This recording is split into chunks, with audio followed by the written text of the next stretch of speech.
Alhamdulillahilladzi hadana lihadza wa ma kunna linahtadiya laula an hadanallah. Asyhadu an la ilaha illallah wa asyhadu anna Muhammadan abduhu wa rasuluh. Allahumma salli wa sallim wa barik ala sayyidina wa maulana Muhammadin wa ala alihi wa ashabihi wa man istanna bi sunnatihi wa jahada bi jihadihi ila yaumiddin. Amma ba'du, rabbi shrah li sadri wa yassir li amri wahlul 'uqdatam min lisani yafqahu qawli. Subhanaka la ilma lana illa ma 'allamtana innaka antal alimul hakim. Allahumma 'allimna ma yanfa'una wanfa'na bima 'allamtana wa zidna ilman ya rabbal alamin. Allahumma inna nas'aluka ilman nafi'an wa rizqan tayyiban wa amalan mutaqabbalan wa shifaan min kulli da'in wa saqamin. Allahumma inna na'udzubika min qalbin la yakhsha' wa min ilmin la yanfa' wa min nafsin la tashba' wa min da'watin la yustajabu laha. Masyiral muslimin, jamaah yang dimuliakan Allah Subhanahu wa taala. Alhamdulillah, kita bersyukur kepada Allah atas semua nikmat, karunia, hidayah dan taufik yang diberikan kepada kita semuanya. Sampai dengan saat ini Allah masih berikan kepada kita kekuatan untuk menjalankan perintah-perintahnya, melaksanakan sunnah-sunnah Rasulnya. Dan kita bersyukur pula kepada Allah, kita juga dijaga oleh Allah, baik hati kita, lisan kita, ataupun seluruh anggota tubuh kita dari melakukan hal-hal yang dilarang oleh Allah Subhanahu wa ta'ala. Mudah-mudahan itu semua dapat merealisasikan ketakwaan di dalam hati kita, dan dengan ketakwaan itulah mudah-mudahan Allah memudahkan jalan kita untuk menggapai ridhonya di akhirat kelak insyaallah. Amin ya rabbal alamin. Jamaah rahimakumullah, pada pertemuan sebelumnya kita telah membahas surah Al-A'raf ayat 175 sampai dengan 177 tentang perintah Allah kepada Rasulullah sallallahu alaihi wasallam untuk menceritakan kepada umatnya, khususnya kepada Bani Israel, tentang kisah atau berita seseorang yang pernah Allah berikan kepadanya ayat-ayatnya, bukti-bukti kebenaran, dan dia pun awalnya menjadi orang yang beriman, orang yang taat patuh kepada Allah, bahkan menjadi orang yang doanya senantiasa dikabulkan oleh Allah. Namun takdir menghendaki yang lain. Rupanya ia menjadi orang yang cenderung kepada kehidupan dunia, maka dia memperturutkan hawa nafsunya, dia lepaskan ayat-ayat Allah yang ada dalam dirinya, maka ia pun menjadi orang-orang yang tersesat, menjadi orang yang tersesat yang kemudian dikuasai dan diperdaya oleh setan dengan hawa nafsunya, maka ia menjadi orang yang celaka di dunia maupun di akhirat. Allah umpamakan ia seperti seekor anjing, ya, yang namanya binatang, seekor anjing, dia tidak mengerti nilai sesuatu yang berharga. Dia tidak bisa membedakan antara emas dengan tulang. Dia tidak bisa membedakan antara yang baik dengan yang buruk. Obsesinya hanyalah mengenyangkan perut dan memuaskan nafsu syahwatnya. Itulah yang terjadi, dan Allah menyebutnya seperti sa'a mathalanil qaumul ladzina kadzdzabu biayatina. Itulah seburuk-buruk perumpamaan daripada suatu kaum yang mendustakan ayat-ayat kami, ya. Wa anfusahum kanu yadzlimun, dan orang-orang demikian itu mereka tidak lain sedang menzalimi diri mereka sendiri. Bukan Allah yang menzalimi, tetapi mereka yang menzalimi dirinya sendiri. Ibnu Katsir mengatakan, inilah seburuk-buruk perumpamaan, yaitu orang-orang yang Allah permisalkan, diumpamakan seperti seekor anjing yang tidak memiliki cita-cita, tidak memiliki obsesi, melainkan untuk memperoleh makanan atau memuaskan nafsu syahwat. Lalu Ibnu Katsir mengatakan, faman kharaja an hayyizil ilmi wal huda, maka siapapun yang keluar menjauh dari ilmu dan petunjuk, lalu kemudian dia lebih suka untuk memperturutkan syahwat dan nafsunya, maka sara syabihan bil kalbi wa bi'sal mathal mithluh, maka ia menjadi manusia yang serupa seperti binatang, yang itulah seburuk-buruk perumpamaan. Ma'asyiral muslimin jamaah rahimakumullah. Lalu kemudian di ayat berikutnya, ayat 178, insyaallah akan jadi pembahasan kita malam hari ini, 178 dan 179. Allah Subhanahu wa taala berfirman, a'udzubillahi minasyaitonir rajim. May yahdillahu fahuwal muhtadi wa may yudlil faulaika humul khasirun. Man, siapapun, yahdi memberikan petunjuk, Allahu Allah, siapapun yang Allah berikan petunjuk kepadanya, fahuwal muhtadi, maka dialah orang yang mendapatkan petunjuk. Waman, dan siapapun yudlil, yang disesatkan oleh Allah, faulaika, maka sesungguhnya mereka itulah, hum, ya mereka itu, al khasirun, orang-orang yang merugi. Di sini dan ayat ini menegaskan bahwa orang yang dipermisalkan sebelumnya itu, yang dijelaskan ayat 176 ya, 175, 176 ya, apa yang dia alami dengan meninggalkan ayat-ayat Allah, kemudian lebih mengikuti hawa nafsunya, tidak lain semua itu adalah terjadi karena Allah memang tidak menghendakinya menjadi orang yang mendapatkan petunjuk. Atau dengan kata lain, memang Allah kehendaki dia menjadi orang yang sesat. Mengapa? Karena perilakunya yang memang mengarah kepada kesesatan. Karena tidak ada sesuatu pun di muka bumi ini yang terjadi melainkan karena kehendak Allah Subhanahu wa taala.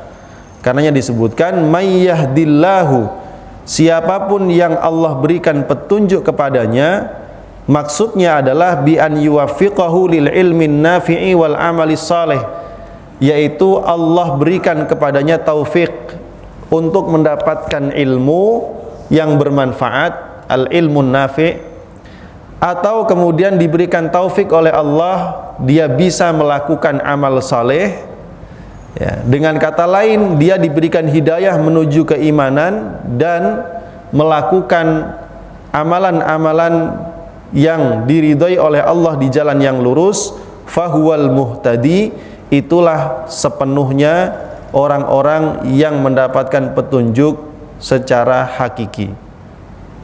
Jadi tanda Allah Subhanahu wa taala itu memberikan hidayah kepada seseorang, Allah berikan kepadanya kemudahan untuk mendapatkan ilmu yang bermanfaat ya. Sedikit demi sedikit Allah tingkatkan pemahamannya tentang Islam. Sedikit demi sedikit Allah perbaiki cara pandangnya terhadap kehidupan. Yang tadinya dia memandang dunia itu segalanya, sehingga dia mencurahkan seluruh daya upaya, kekuatan, bahkan pikirannya untuk mikirin bagaimana mendapat dunia. Lalu diperbaiki oleh Allah cara pandangnya sehingga dia bisa melihat bahwa ternyata dunia ini adalah sesuatu yang fana, sesuatu yang tidak layak diperjuangkan mati-matian. Ternyata yang paling layak diperjuangkan mati-matian dan mempertaruhkan seluruh apa yang dimiliki ternyata adalah akhirat. Maka berubahlah cara pandang terhadap kehidupan, berubahlah pula kemudian amal perbuatannya ketika di dunia ya. Hal ini tentu membenarkan atau kemudian dibenarkan oleh Rasulullah SAW dengan sabdanya, man yuridillahu bihi khairan yufaqihu fid din. Seseorang yang Allah kehendaki kebaikan untuknya, maka Allah jadikan dia faham tentang agamanya ya. Atau juga dalam hadis Rasulullah SAW yang lainnya ya, man salaka tariqan yaltamisu fihi ilman, sahhalallahu lahu bihi tariqan ilal jannah, bahwa siapapun yang kemudian dimudahkan menempuh jalan untuk mencari ilmu, yang dimaksud adalah ilmu berkaitan dengan agama, maka Allah akan mudahkan baginya jalan menuju surga. Karena orang makin sering dia duduk di majelis ilmu, dia makin paham, dia makin ngerti, maka amalnya lambat laun semakin baik, semakin berkualitas, dan mungkin kuantitasnya semakin bertambah. Maka itu menandakan orang ini sedang berjalan menuju surga Allah Subhanahu wa ta'ala. Tinggal dia berusaha untuk memastikan akhir hayatnya dalam keadaan husnul khatimah. Ya, itulah hakikat seseorang yang mendapatkan hidayah Allah Subhanahu wa ta'ala. Ya. Nah, ma'asyiral muslimin jamaah rahimakumullah, tentu Allah akan memberikan hidayah dan petunjuk kepada orang yang benar-benar berjuang, berusaha untuk meraihnya. Sebagaimana Allah Subhanahu wa taala berfirman, ya, walladzina jahadu fina lanahdiyannahum subulana, dan orang-orang yang bersungguh-sungguh, jahadu, kalimatnya menggunakan kalimat jahadu, sama seperti akar kata kalimat jihad, yang artinya adalah mengandung kepayahan, kesusahan, kesulitan, karena dia mencurahkan seluruh usaha, upaya, dan semua potensi dikerahkan untuk meraih hidayah. Kalau sudah sampai seperti itu, walladzina jahadu fina, Allah berjanji lanahdiyannahum, pasti kami benar-benar akan memberikan hidayah kepadanya. Jadi hidayah itu dicari rupanya, Pak. Ya. Dicari hidayah, diperjuangkan. Ya. Maka seseorang tidak boleh kemudian mengatakan, ya udahlah hidup saya gini-gini aja nggak apa-apa. Ntar kalau Allah kasih hidayah juga berubah. Ya saya kayak gini, ini takdir Allah katanya. Ya, hidayah belum datang sama saya, misalkan. Nah, saya khawatir orang ini bagian daripada Jabariyah, ya, yang mereka meyakini bahwa manusia itu mau baik buruk ya Allah yang nentuin kok. Saya jahat ya Allah ini, ya, menyalahkan seluruhnya kepada Allah Subhanahu wa ta'ala. Terus dia tidak berusaha untuk menghindarkan diri dari keburukan dan berusaha untuk menjadi baik. Ini namanya Jabariyah, ya, menyimpang dari sisi akidah terhadap qada dan qadar, ya. Jadi diperjuangkan. Sebagaimana Allah juga berfirman dalam surah Ar-Ra'd, innallaha la yughayyiru ma biqaumin hatta yughayyiru ma bi anfusihim.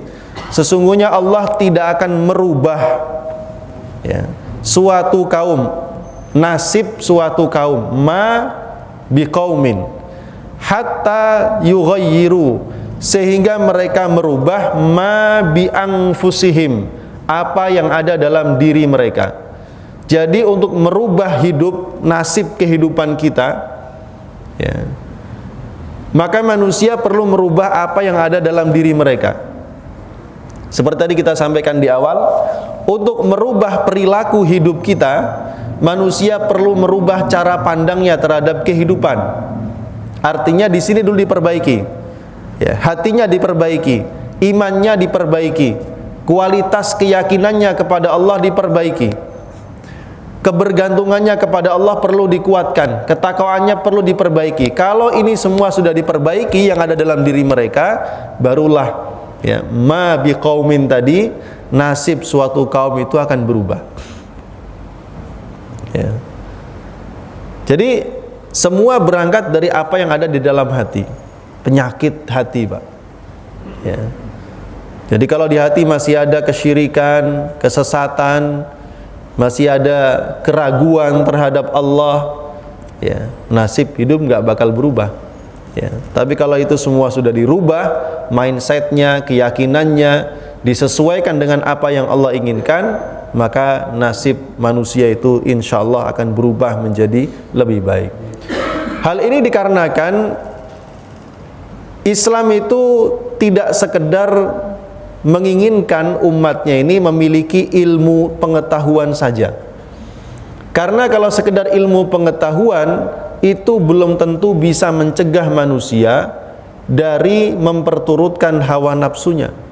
Buktinya yang kemarin kita ceritakan, Bal'am bin Ba'ura, salah satu dari sekian banyak yang Allah sudah berikan kepadanya ilmu Allah, ayat-ayat kami. Atau bahkan Qarun, disebutkan dulu dia menghafal sebagian isi kitab Taurat, punya pengetahuan, punya ilmu, tapi rupanya ilmu pengetahuannya itu tidak mampu melindungi pemiliknya dari mempertahankan diri, ya, untuk tidak memperturutkan hawa nafsu dan keinginan kebinatangannya. Akhirnya walaupun punya ilmu, tetap saja cenderung terhadap dunia, ya, dan kalah dengan dorongan hawa nafsunya, ya.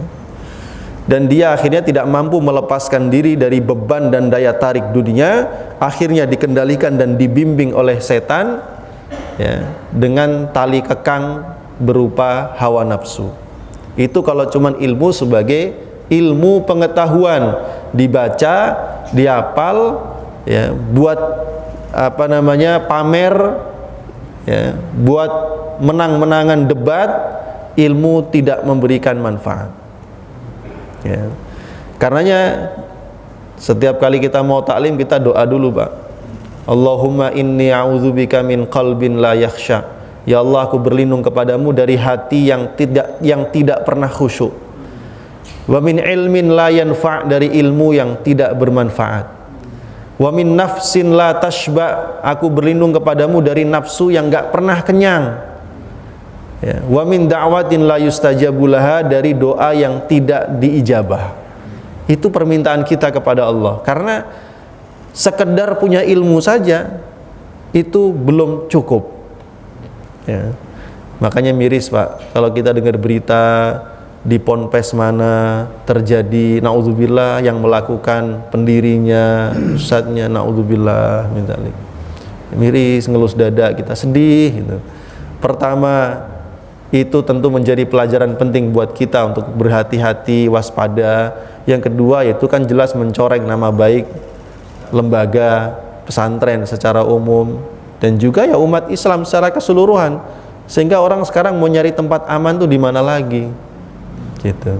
Membuat orang merasa khawatir, walaupun itu ya mungkin satu dari sekian oknum lah, ya.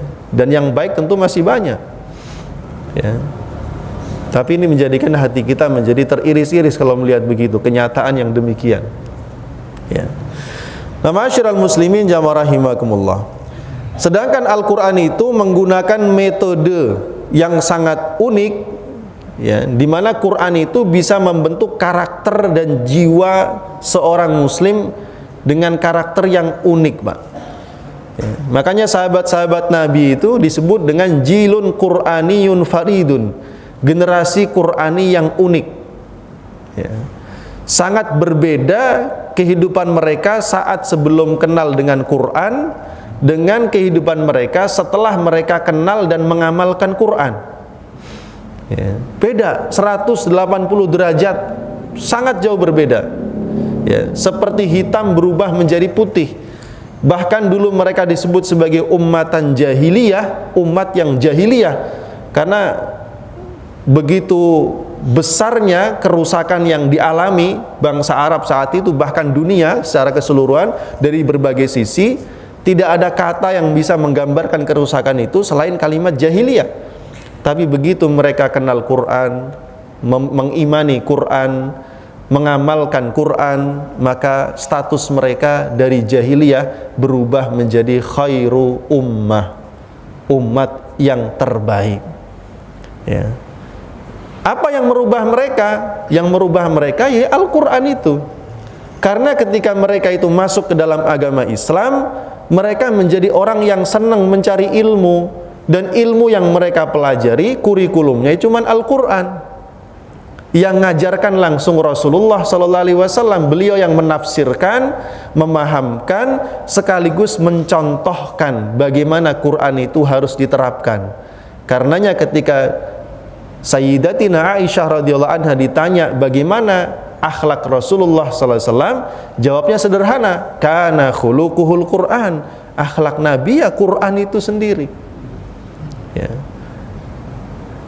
Maka ketika beliau membentuk satu sistem masyarakat di Madinah, ya, sistem ekonominya, sosialnya, ya, sistem keyakinannya, basis masyarakatnya, itu pondasinya semuanya di atas pondasi keimanan kepada Allah, kepada Rasul, dan kepada Quran. Karena yang sering disebut itu, raditu billahi rabba wa bil islami dina wa bi Muhammadin nabiyya wa rasulah wa bil Qur'ani imama wa hukma. Ya. Dustur, atau bahasa terjemahnya dustur itu undang-undang.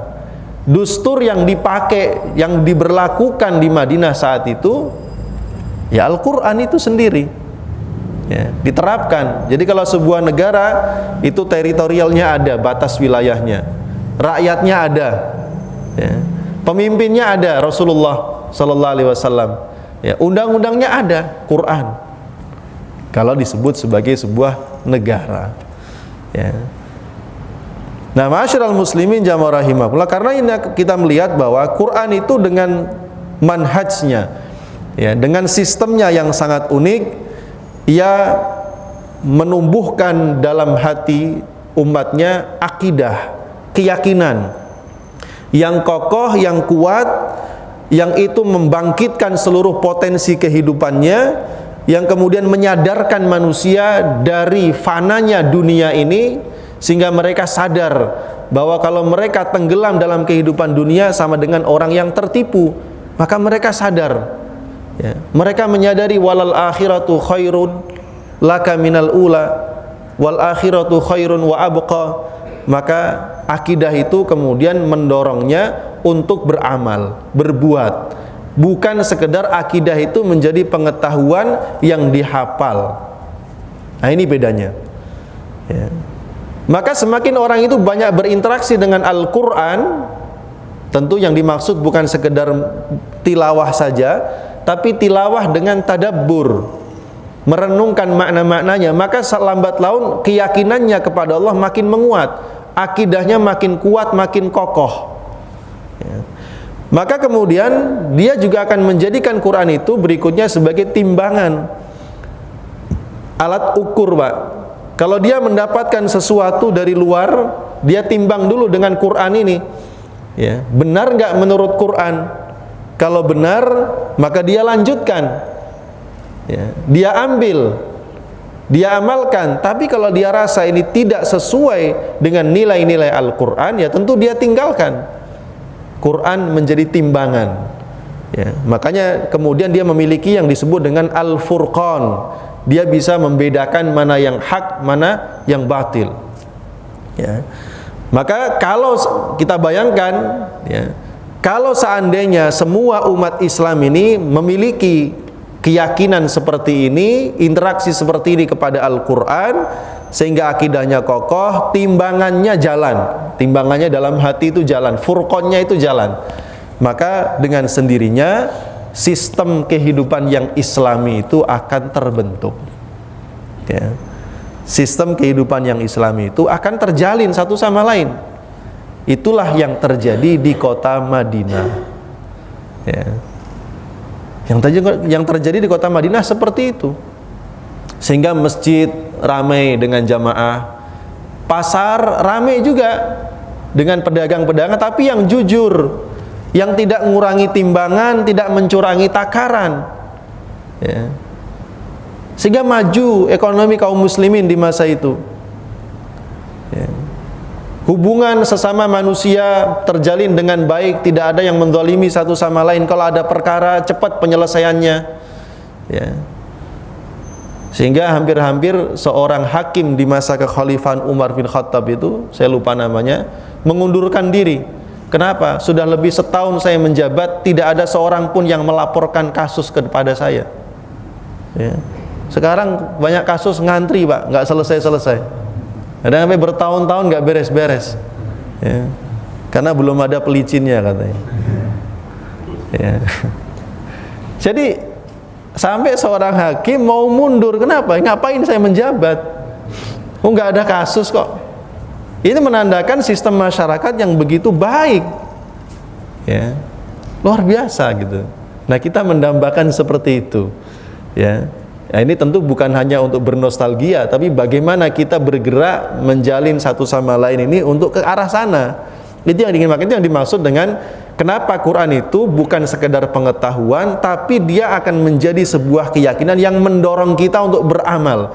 Jadi kalau kita ketika baca Quran, Pak, mempelajari Quran dan kita faham, tapi kita tidak terdorong untuk beramal, tandanya ilmu itu masih mangkrak, Pak.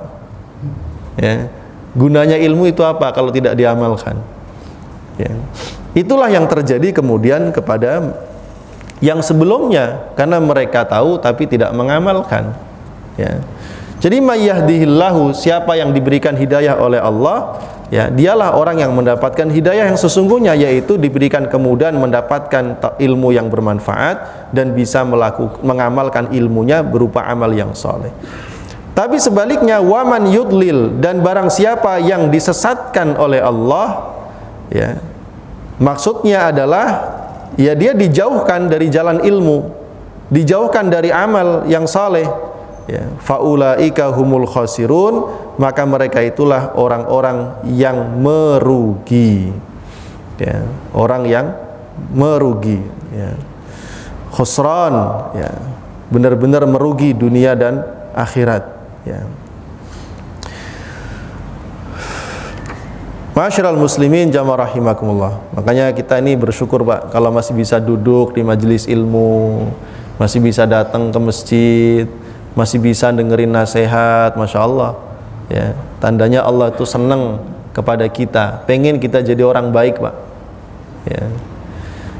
Lalu kemudian Allah Subhanahu wa taala berfirman dalam ayat 179.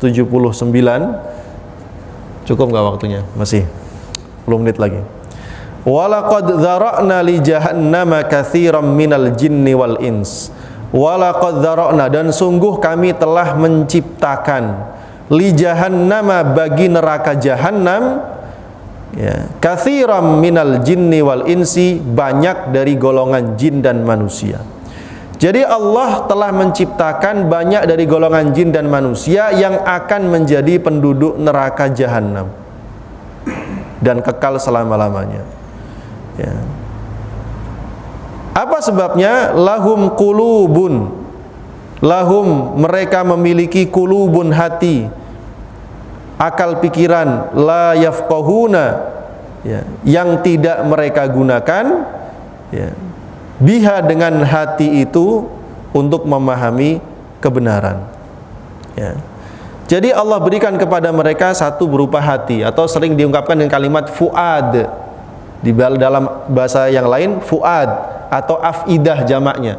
Kalau di sini dibahasakan qulub, jamaknya dari qalbun. Ya. Dikasih hati, ya. Ada juga yang memaknai hati di sini maksudnya akal pikiran, karena yang bisa memikirkan.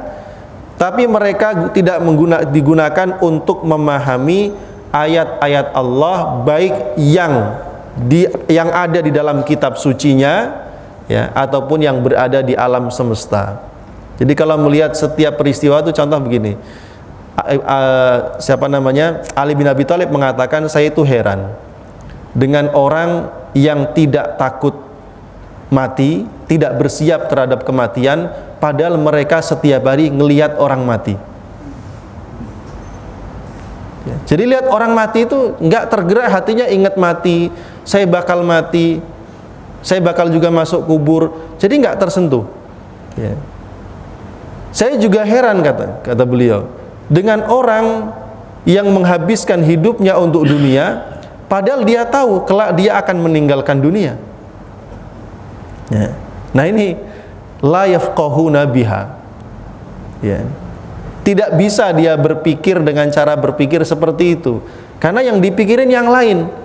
Orang seperti itu biasanya pikirannya yang lain, Pak. Pikirannya pengen hidup terus, bagaimana duit banyak, seneng terus dengan syahwatnya, tadi lagi-lagi daya tarik dunia, ya.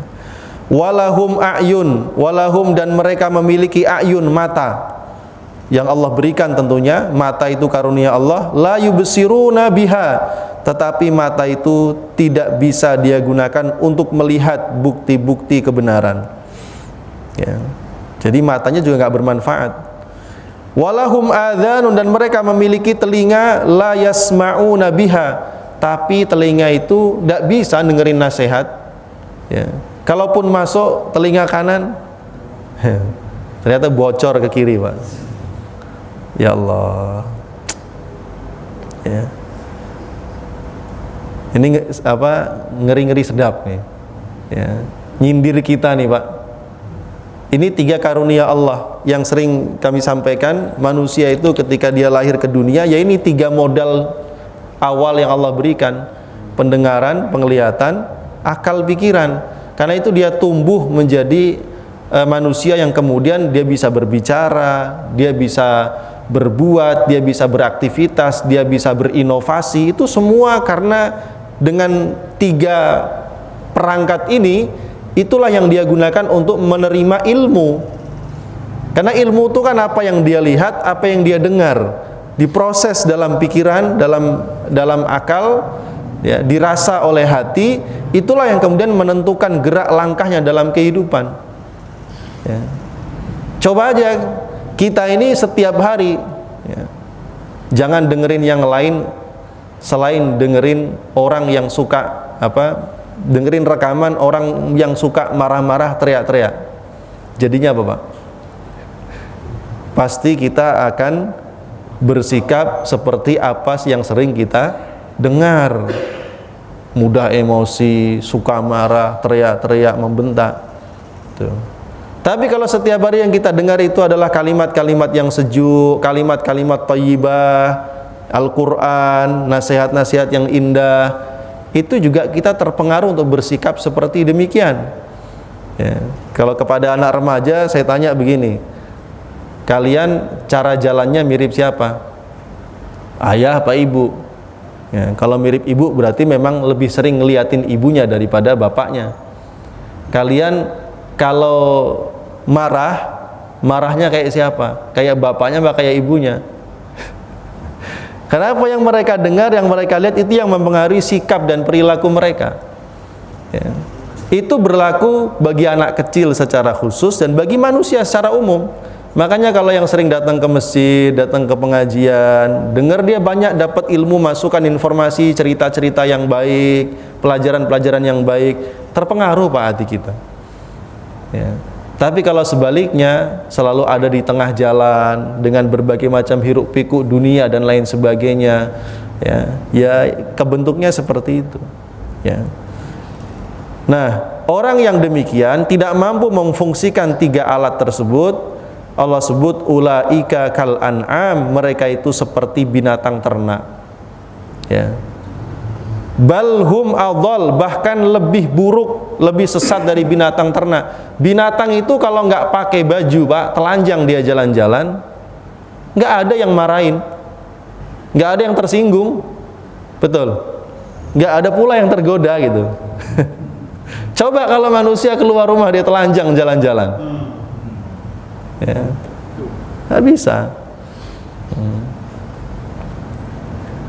Kenapa? Karena binatang ternak tidak diberikan perangkat itu untuk berfungsi seperti manusia. Dia punya mata tapi tidak berfungsi seperti manusia, hanya untuk melihat sesuai dengan fitrahnya saja. Begitu juga telinga, dia mendengar, disuruh tuannya tuh, hush, dia dengar tapi dia juga nggak ngerti maksudnya apa. Ya. Manusia ngomong sama binatang, binatang ngerti. Ya. Kebanyakan nggak ngerti. Binatang itu bisa mengerti karena kebiasaan dengan tuannya. Tuannya kalau gini-gini itu maksudnya begini, dia tahu. Itu binatang-binatang sirkus tuh begitu, terlatih karena memang dibiasakan untuk melihat ini begini itu maksudnya begini. Tapi secara umum mereka tidak memahami. Itu binatang. Tapi meskipun demikian, binatang itu ya, gitu-gitu dia juga hidupnya sesuai dengan ketentuan Allah. Memang tugas binatang itu untuk makan, gemukin badan, berkembang biak. Dijual biar laku, disembelih bisa dimakan. Ya. Kalau manusia hidupnya cuma makan, gemukin badan, dijual nggak laku, Pak. Siapa yang mau beli manusia gemuk itu? Nggak ada, nyusah-nyusahin aja, banyak makannya, gitu. Ya, gitu. Meskipun demikian binatang itu tetap nurut dengan pemiliknya. Tapi lihat. Ya, makanya disebutkan oleh Atha, disebutkan Ya, al-an'am ta'rifullah. Binatang ternak itu masih mengenal Allah. Kita beberapa kali Rasulullah SAW itu mendapatkan pengaduan dari binatang, Pak. Seekor kuda tuh tiba-tiba nangis. Ya, Rasul hampiri. Rupanya memang dia pengen ngadu sama Nabi, kuda itu. Nangis tuh, dilus-lus sama Nabi. Ya. Rasul nanya, ini kuda punya siapa? Angkat tangan yang pemiliknya. Ternyata seorang anak muda. Ya, dipanggil, sini. Kata Rasul, berbuat baiklah kamu kepada binatangmu ini. Sungguh dia baru saja mengadu kepadaku kalau selama ini kamu tidak berbuat baik kepadanya. Ya, ngasih makannya kurang, terus kamu juga kasih bebannya berlebihan. Itu binatang. Tetapi wal kafiru, sedangkan orang kafir la ya'rif, dia nggak kenal Allah. Ya, makanya balhum adall, mereka lebih sesat. Binatang tidak diciptakan untuk mengurus bumi sebagai amanah Allah, tapi manusia diciptakan untuk punya amanah dari Allah mengurus bumi ini. Ya, maka ulaika humul ghafilun, mereka itulah orang-orang yang lalai, Pak. Jadi lalai itu maksudnya apa? Ya hidupnya tadi itu meninggalkan tujuan hidupnya untuk menyenangkan perut dan hawa nafsunya. Lalai bukan berarti lalai itu enggak ngerti, enggak. Dia memang milihnya ke sana. Dia mengabaikan kebenaran, dia mengabaikan kebaikan, dia mengabaikan petunjuk Allah, dia lebih memilih hidup untuk memperturutkan nafsu dan syahwatnya. Naudzubillah min dzalik. Mudah-mudahan kita semuanya dijaga oleh Allah Subhanahu wa taala untuk terus bisa memaksimalkan potensi yang Allah berikan. Pendengaran kita, penglihatan kita dijaga baik-baik, ya. Akal pikiran kita juga difungsikan dengan baik. Kita ambil pelajaran dari setiap peristiwa yang Allah kirimkan dalam hidup kita. Dengan itulah mudah-mudahan kita mendapatkan hidayah Allah Subhanahu wa taala. Subhanakallahumma wa bihamdika, asyhadu an la ilaha illa anta, astaghfiruka wa